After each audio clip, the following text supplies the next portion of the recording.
Oleh karena itu sebaiknya makan, tidak berbicara, segera selesaikan dan segera tinggalkan tempat itu.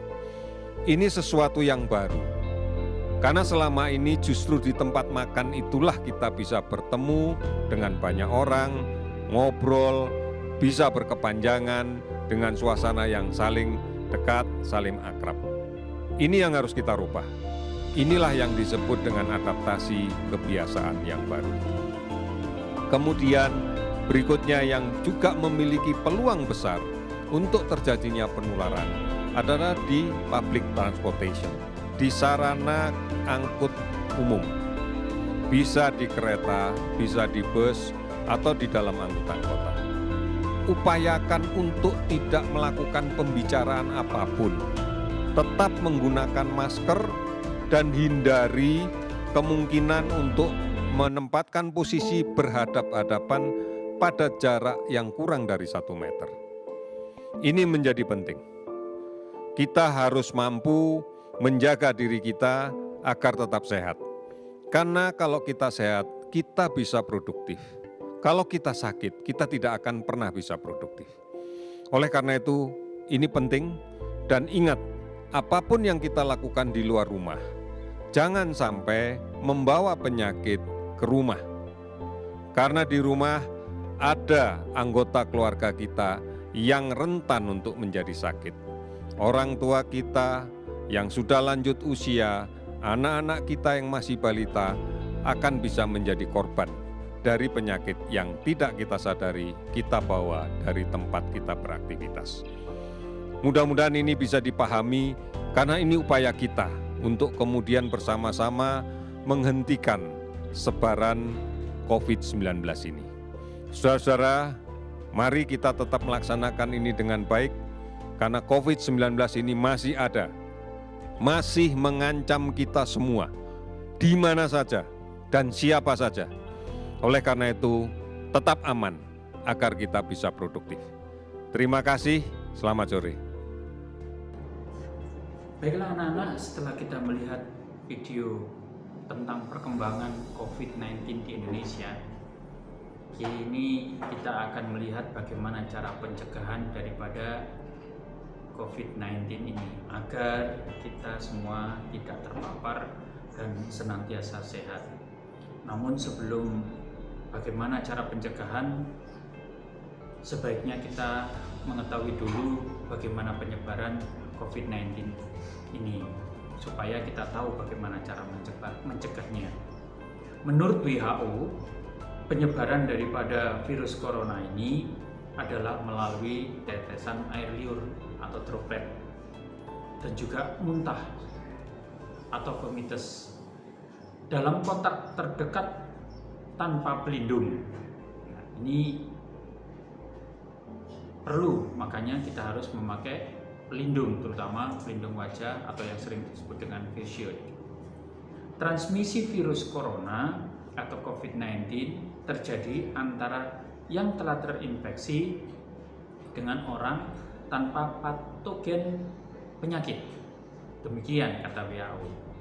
Nah, penyebaran COVID-19 ini bisa jadi melalui dudukan toilet, pegangan pintu kamar mandi, wastafel, dan beberapa alat-alat yang terbuat dari logam yang pernah dipegang oleh penderita COVID-19.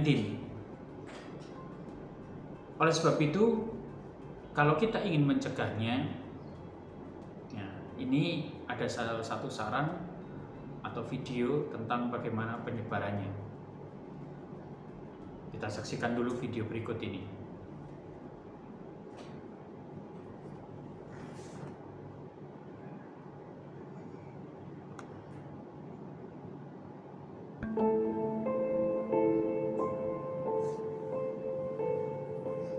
Baiklah, itu tadi adalah video bagaimana caranya COVID-19 menyebar dan pencegahannya, karena kita tahu bahwa penyebarannya seperti video barusan, maka hal yang paling penting menurut WHO adalah mencuci tangan sesering mungkin dengan sabun selama 20 detik hingga ke celah-celahnya dan harus memakai air yang mengalir. Kenapa harus air yang mengalir? Karena supaya virus yang sudah terbawa oleh air itu tidak kembali menular kepada kita, karena airnya tetap itu saja. Oleh sebab itu, marilah kita mencuci tangan sesering mungkin dengan air yang mengalir. Kemudian yang kedua adalah menutup hidung dan mulut dengan masker yang memenuhi standar. Karena kita ketahui bahwa penularan atau penyebaran COVID-19 ini bisa terjadi karena droplet dan bisa melayang di udara, bertahan selama lebih kurang 8 jam di tempat yang sirkulasi udaranya kurang baik. Nah, kemudian mata kita tutup dengan face shield atau mungkin kacamata pelindung atau goggles. Kemudian yang berikutnya, apabila kita pernah memasuki daerah yang masuk kategori zona merah, sebaiknya pakaian yang kita kenakan segera kita lepaskan. Kalau perlu, kita harus segera mandi. Pakaian yang kita pakai barusan, yang kita lepaskan, harus segera dicuci, direndam dalam air sabun. Nah, ini salah satu bentuk pencegahan. Kemudian juga terapkan pola makanan yang sehat. Tidak saja 4 sehat 5 sempurna, namun juga harus diiringi dengan gizi yang berimbang. Kemudian jangan lupa untuk sesering mungkin atau secukupnya memakan atau meminum makanan dan minuman yang mengandung herbal yang bisa menimbulkan atau meningkatkan imun dalam tubuh kita. Menjaga jarak dengan orang lain, baik itu di luar maupun di dalam rumah, baik di dalam maupun di luar ruangan. Hal ini supaya sentuhan yang terjadi itu bisa diminimalisir. Oleh sebab itu, perhatikan, kalau kalian seringkali berada di tempat-tempat yang banyak orangnya, misalnya di mall, di tempat hiburan, di tempat ibadah, di pasar, termasuk di sekolah, kalian harus bisa menjaga jarak antara 1 sampai 2 meter. Ingat bahwa penyakit ini bukan penyakit main-main, karena tingkat kematiannya sudah cukup tinggi. Anak-anak sekalian, itulah sekilas bagaimana pandemi COVID-19.